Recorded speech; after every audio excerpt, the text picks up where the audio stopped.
semuanya, hari ini kita bertemu lagi di materi kelas 12 Ekonomi bab 3 yaitu tentang siklus akuntansi perusahaan jasa. Hari ini kita akan membahas apa sih yang dimaksud dengan perusahaan jasa dan apa yang dimaksud dengan siklus akuntansi. Kita langsung mulai aja videonya ya. Kita akan bahas dulu tentang perusahaan jasa. Jadi, yang dimaksud dengan perusahaan jasa ini adalah perusahaan yang kegiatan utamanya membuat produk tidak berwujud. Berbeda halnya dengan perusahaan dagang. Kalau dagang itu ada wujudnya, jelas kan ada barangnya. Sedangkan jasa itu tidak ada barangnya atau tidak berwujud, tapi bisa kita rasakan manfaatnya. Seperti apa contohnya? Ini ada beberapa contoh perusahaan jasa. Yang pertama yaitu bengkel kendaraan. Bengkel kendaraan ini masuk ke perusahaan jasa karena produk yang dijualnya tidak berwujud. Montir ini tugasnya adalah untuk memperbaiki kendaraan kan. Jadi, kegiatan memperbaikinya ini disebut dengan jasa. Bisa kita rasakan manfaatnya, tapi tidak akan bisa kita lihat wujud produknya atau bentuk produknya. Kemudian yang kedua yaitu salon. Sama halnya seperti bengkel, salon ini juga produknya tidak ada wujudnya, tapi bisa kita rasakan seperti misalnya jasa potong rambut, kemudian jasa kerimbat, dan sebagainya. Jadi itu yang dimaksud dengan perusahaan jasa, bahwa produknya itu tidak berwujud. Jadi tidak ada bentuk nyatanya, tetapi bisa kita rasakan manfaatnya. Kemudian lanjut ke siklus akuntansi perusahaan jasa. Jadi setelah tadi kita tahu perusahaan jasa itu apa, sekarang kita bahas tentang siklus akuntansinya. Jadi untuk membuat laporan keuangan itu ada tahapan-tahapannya. Nah ini yang disebut dengan siklus akuntansi. Ada 3 tahapan dalam membuat siklus akuntansi ini, Yang pertama yaitu ada tahap pencatatan, kemudian tahap pengikhtisaran, dan yang ketiga, pembuatan laporan keuangan. Dari setiap tahapan ini berkesinambungan atau berkaitan. Jadi, kita harus melalui step by step-nya. Maka dari itu, kita harus paham dari tahap pencatatan sampai akhirnya nanti membuat laporan keuangan. Yang akan kita bahas hari ini hanya dalam tahap pencatatan saja, karena dalam setiap tahapan ini ada kegiatan-kegiatannya. Di tahap pencatatan ini ada kegiatan apa aja? Yang pertama yaitu menganalisis bukti transaksi keuangan. Nah, jadi dalam setiap transaksi itu kan pasti ada buktinya. Buktinya itu seperti apa? Contohnya, misalnya dari nota atau faktur. Nah, jadi ketika dari nota atau faktur itu kita analisis masuk ke kelompok mana dari setiap transaksi itu. Apakah masuk ke akun harta, atau utang, atau modal, atau yang lainnya. Setelah kita menganalisis, baru kita akan membuat jurnal umum. Kemudian pemindahan bukuan atau disebut dengan posting ke buku besar. Jadi ada 3 kegiatan di tahap pencatatan. Kemudian sekilas kita bahas bahwa di tahap pengikhtisaran itu ada pembuatan neraca saldo, membuat jurnal penyesuaian, dan membuat kertas kerja. Kemudian di pembuatan laporan keuangan ini yang pertama ada pembuatan neraca, pembuatan laporan laba rugi, laporan perubahan ekuitas, dan laporan arus kas. Hari ini kita hanya akan membahas di tahap pencatatan dulu, agar tidak terlalu panjang, karena ketika kita bahasnya satu persatu, maka itu akan lebih mudah untuk dipahami. Jadi pastikan di tahap pertama ini, di tahap pencatatan, kalian harus benar-benar paham.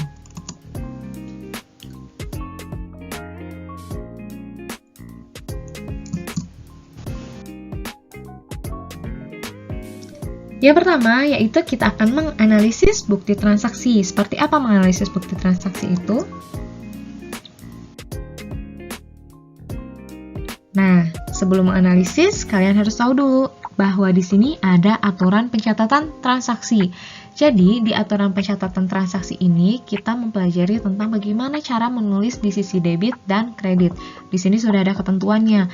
Kalau sebelumnya di persamaan dasar akuntansi, kalian hanya mempelajari harta sama dengan utang ditambah modal. Nah, kalau sekarang, sisi debit dan sisi kredit yang harus seimbang atau disebut dengan balance. Nah, mudahnya kalian ingat saja kalau misalnya akun-akun yang bertambah kemudian ditulis di sisi debit, yaitu ada akun aset atau harta, kemudian prive dan beban, sisanya akan ditulis di kredit. Jadi kalian pahami baik-baik pastikan kalian menghafal aturan pencatatan transaksi ini, selain dari kalian menghafal pengelompokan akun-akunnya. Ini ada contoh analisis transaksi yang akan kita bahas. Ini adalah tadi aturan pencatatan transaksinya, jadi kita harus benar-benar paham dan ingat. Nah, pada bulan Februari 2020, Anita mendirikan Laundry Amanah. Transaksi yang terjadi selama bulan Februari 2020 adalah sebagai berikut. Di tanggal 1 Februari, Anita menyetorkan uang tunai sebesar Rp15.400.000 sebagai modal usaha. Kita analisis transaksinya. Coba, di sini akun apa saja yang dipengaruhi? Nah, kita lihat di sini ada menyetorkan uang tunai sebagai modal usaha. Berarti di sini ada dua akun yang dipengaruhinya. Yang pertama yaitu menyetorkan uang itu berarti kan uangnya sudah diterima perusahaan, menjadi milik perusahaan. Ingat, harta berupa uang yang dimiliki perusahaan disebut dengan apa? Disebut dengan kas.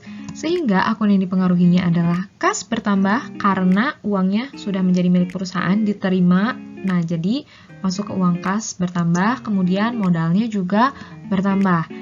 Di sini bisa kita lihat ketika kas itu bertambah, kas itu masuknya ke golongan akun harta. Jadi ketika harta bertambah atau mengalami kenaikan sehingga ditulis di debit. Sedangkan kalau misalnya di kredit itu ketika berkurang. Kemudian di sini ada modal. Ketika modal bertambah, kita lihat di sini. Modal bertambah, maka ditulisnya di kredit, sehingga kas bertambah ditulis di debit, dan modal bertambah ditulis di kredit.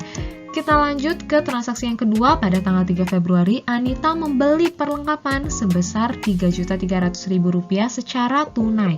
Kita lihat, di sini akun apa yang dipengaruhi? Di sini ada kata kuncinya perlengkapan dan secara tunai. Dibeli secara tunai berarti langsung dibayar. Kalau langsung dibayar, bayarnya pakai apa? Pakai uang milik perusahaan atau disebut dengan kas. Sehingga akun yang dipengaruhinya yaitu akun kas berkurang, kemudian akun perlengkapan bertambah. Ketika kas, ini kan masuk akun harta berkurang sehingga ditulis di sisi kredit. Kemudian perlengkapan ini masuk ke akun harta juga, tapi di sini akun hartanya bertambah. Karena perlengkapan ini sudah kita miliki, berarti aset perusahaannya bertambah kan? Maka ditulisnya di sisi debit. Sedangkan kalau kas itu karena kita sudah dibayarkan, berarti uangnya akan berkurang, sehingga ditulis di kredit. Kita lanjut, tanggal 4 Februari membayar sewa kios. Nah, membayar sewa untuk masa 3 bulan.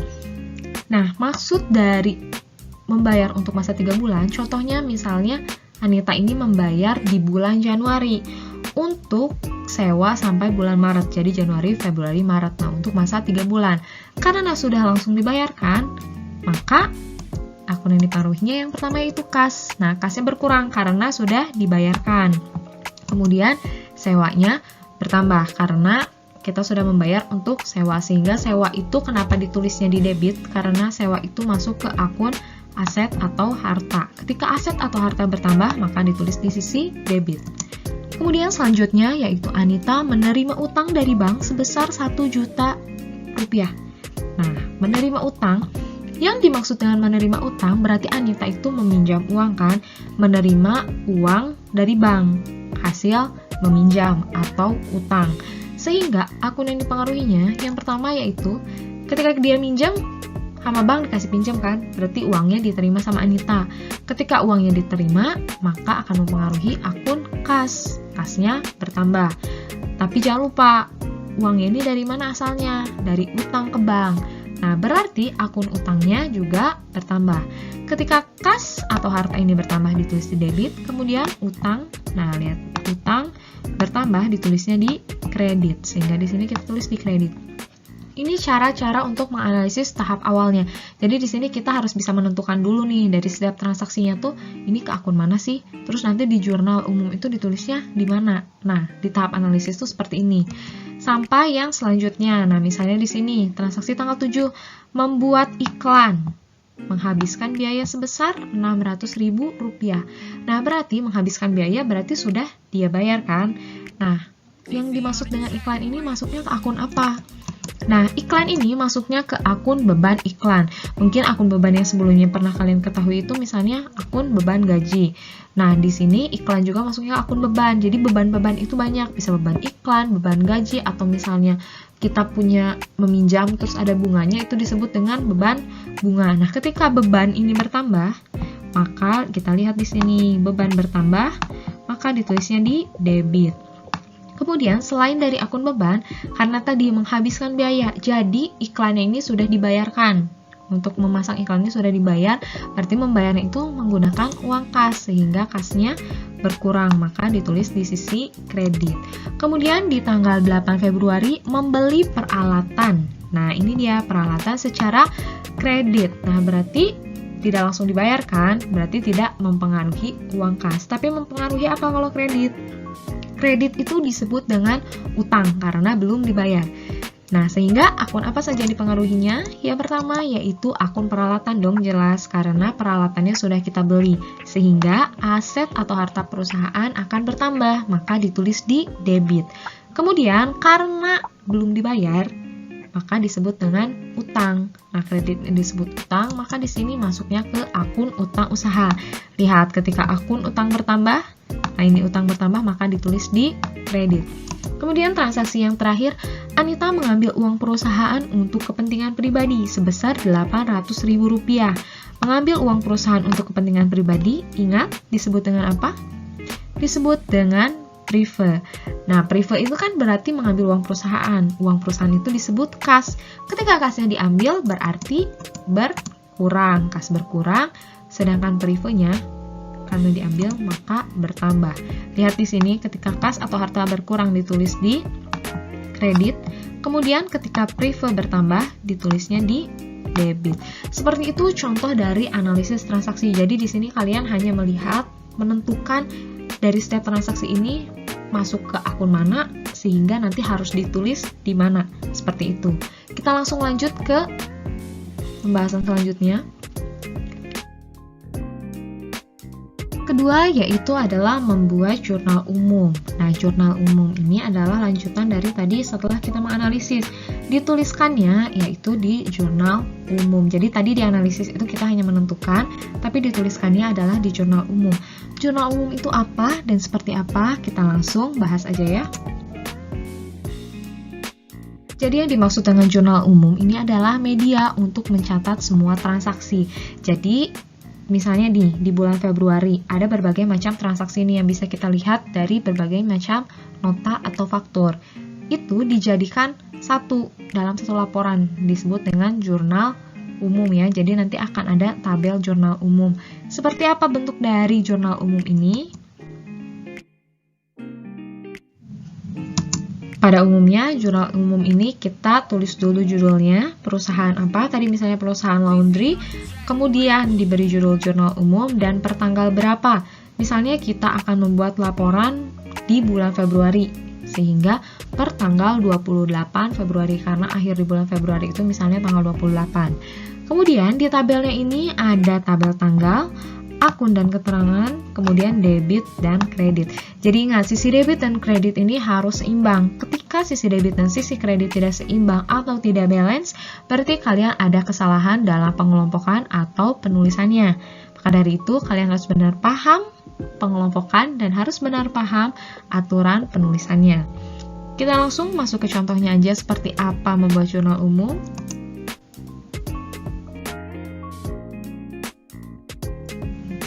Ini transaksi yang sebelumnya sudah kita analisis. Kita langsung lihat bagaimana ketika sudah dibuat ke dalam jurnal umum. Ini kita tulis dulu judulnya. Kemudian inilah wujud dari jurnal umum seperti ini. Kita kan sudah bahas nih tadi yang tanggal 1 Februari menyetorkan uang tunai untuk modal usaha. Menyetorkan uang tunai berarti Anitanya memberikan uang kan ke perusahaan, uangnya diterima, berarti masuk ke kas perusahaan. Kemudian modal Anita juga berarti bertambah karena Anita yang menyetorkan uang tunainya. Nah, kas bertambah, modal bertambah. Ketika kas bertambah ditulis di sisi debit, ini ya 15.400.000. Kemudian ketika modal bertambah ditulisnya di sisi kredit. Seperti itu, maka dari itu kalian harus tepat dalam menganalisisnya.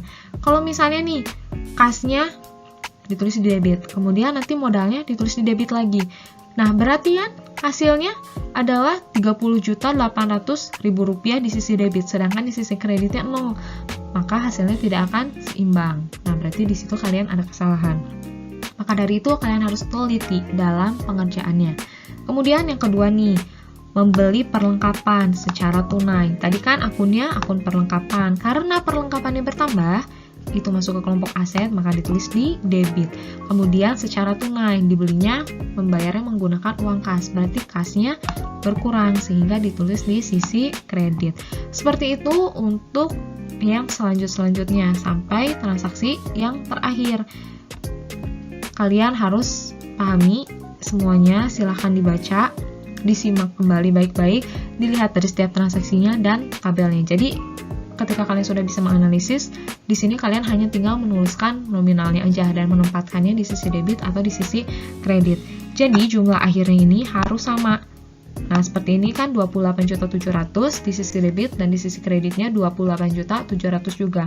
Maka ini dalam akuntansi disebutnya adalah balance.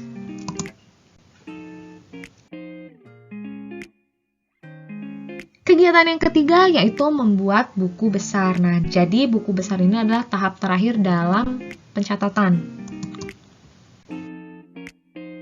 Buku besar itu seperti apa? Jadi intinya buku besar ini adalah ringkasan data yang dikelompokkan. Jadi kalau misalnya di buku besar ini hanya membuat satu tabel itu untuk satu nama akun. Kan kalau tadi di jurnal umum itu digabungkan semua transaksi. Sedangkan di buku besar ini tabelnya hanya per nama akun. Seperti apa contohnya? Kita langsung lihat ya. Belum ke contoh buku besar, di sini kita akan bahas dulu ada beberapa bentuk buku besar yang perlu kalian ketahui. Yang pertama yaitu ada bentuk T. Kenapa disebut bentuk T? Karena garisnya ini seperti huruf T. Nah, di sini ada nama akun. Nama akun di sini yang tadi kalian tulis, misalnya di transaksi yang tadi di jurnal umum ada akun kas. Nah, berarti di sini nama akunnya ditulis akun kas. Terus misalnya nanti ada akun modal, berarti nama akunnya ditulis akun modal. Kemudian yang kedua ada bentuk dua kolom. Jadi kalau misalnya bentuk dua kolom, yang sisi kiri ini untuk penulisan transaksi yang dituliskan di sisi debit, kemudian yang di sebelah kanan transaksi yang ditulis di sisi kredit. Yang ketiga ada bentuk bersaldo. Ini yang paling umum dan paling sering digunakan.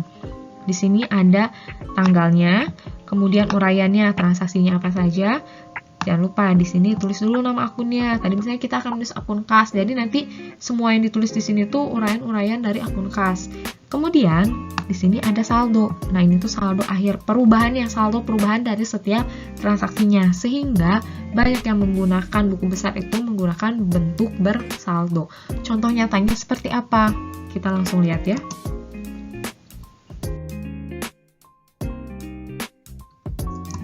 Ini dia contoh buku besarnya. Jadi buku besar itu bisa dibuat kalau sudah membuat jurnal umum. Jadi acuan dari buku besar itu adalah jurnal umum. Kalau jurnal umumnya salah, udah pasti buku besarnya juga salah. Seperti apa contoh buku besar itu? Nah, seperti ini contoh dari buku besar. Yang pertama, kita lihat di sini ada akun kas. Jadi semua yang ditulis di sini tuh nama-nama akun kan. Kita buat masing-masing akun ini dalam satu tabel. Yang pertama kan karena di sini kas, jadi kita tulis judulnya di sini. Tadi di atasnya itu nama akun kas. Di akun kas ini ada di tanggal berapa aja transaksinya. Kita lihat nih, ada kas. Kemudian kas lagi. Nah, ini di tanggal 4 ada kas. Kemudian di tanggal 5, di tanggal 7 dan di tanggal 9. Berarti nanti semua transaksi kas ini ditulis di tabel ini. Nah, ini kan tanggal 1. Jadi di keterangan ini yang ditulisnya adalah pasangannya. Kas di tanggal 1 itu dipengaruhi atau mempengaruhi apa? Nah, dipengaruhi oleh modal. Sehingga di sini ditulis setoran modal awal. Kemudian yang tanggal 3, kasnya tuh berkurang. Kenapa berkurang? Karena membeli perlengkapan. Maka dari itu di sini nih yang tanggal 3 ditulis untuk membeli perlengkapan. Kemudian di tanggal 4, lihat kasnya ini berkurang. Kenapa berkurang? Karena untuk membayar sewa kios. Nah, di sini dalam penulisan debit kreditnya kita mengikuti yang di jurnal umum nih. Di yang tanggal 1, kita lihat kasnya itu kan ditulisnya di sisi debit, maka di sini ditulis di sisi debit. Dan di saldo utama ini kita mengikuti yang pertamanya. Kemudian yang kedua, kan membeli perlengkapan nih. Kasnya untuk membeli perlengkapan sehingga ditulis di sisi kredit. Maka di sini juga ditulis di sisi kredit. Nah, yang saldo ini perubahannya kan asalnya 15.400.000. Kalau kredit ini mengurangi. Jadi kredit itu berkurang, sedangkan kalau debit itu ditambah. Nah, dari 15.400.000 ini, karena di sini 3.300.000 di kredit, sehingga 15.400.000 dikurangi 3.300.000 hasilnya 12.100.000. Kemudian, nah ini membayar sewa kios juga kan mengurangi kas kan, maka ditulisnya di sisi kredit. Nah, ini kas tanggal 4 ditulis di sisi kredit, maka 12.100.000 dikurangi 3.600.000 hasilnya 8.500.000. Kemudian tanggal 5, nah dari utang bank ini kasnya berarti bertambah kan karena menerima uang, menerima pinjaman bank sehingga tambah 1 juta ditulis di debit. Karena ditulis di debit, maka 8.500.000 ini ditambah 1 juta, maka hasilnya 9.500.000. Seperti itu sampai transaksi yang terakhir. Nah, ini terakhirnya kas itu ada di tanggal 9. Maka di sini juga tanggal 9 kasnya untuk apa? Atau kenapa berkurang? Karena diambil untuk kepentingan pribadi berkurang sehingga 8.900.000 dikurangi 800.000 hasilnya 8.100.000. Nah, karena nominal debitnya lebih besar, maka di sini 8.100.000. Tapi kalau misalnya sebaliknya, misalnya hasil akhirnya ketika dikurangi itu minus, berarti itu nanti hasil akhirnya akan ada di sisi kredit, bukan di sisi debit. Karena ini hasilnya plus, maka hasil akhirnya ada di saldo debit, seperti itu. Kemudian, setelah kita membuat akun kas, ada akun apa lagi yang belum kita buat? Nah, ini yang kedua, akun modal belum kan? Tinggal ini dia, tinggal kita buat akun modal. Karena kan tadi ini nih, kas udah semua nih. Kas udah. Berarti kita tinggal buat akun modal. Tulis di sini modal. Kita lihat di jurnal umumnya, apakah ada lagi transaksi yang mempengaruhi akun modal selain di tanggal 1? Tidak ada. Maka di sini kita hanya tulis setoran modal. Ini kan modal karena di sini ditulis di kredit, maka di sini juga ditulis di kredit, seperti itu. Kemudian yang kedua, nah setelah modal kita buat akun perlengkapan. Perlengkapan ditulisnya di debit. Maka dari itu di sini juga ditulis di debit. Karena hanya ada satu, ya udah satu aja. Seperti itu. Mudah sekali kan? Jadi kalau tadi jurnal umum itu adalah kumpulan transaksi, kalau buku besar itu adalah pengelompokan dari masing-masing akun gitu. Jadi yang di atas ini adalah judulnya atau nama akunnya. Jadi pembahasan di tahap pencatatan hari ini sampai sini dulu. Pertemuan selanjutnya akan kita bahas tahap yang kedua. Jadi ingat, kalian harus benar-benar paham dulu pengelompokan dan aturan pencatatan transaksinya.